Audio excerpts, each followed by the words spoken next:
I'm here to announce the completion of our withdrawal from Afghanistan and the end of the military mission to evacuate American citizens, third country nationals, and vulnerable Afghans.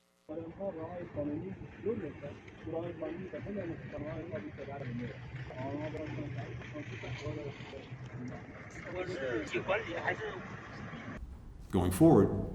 any engagement with a Taliban-led government in Kabul will be driven by one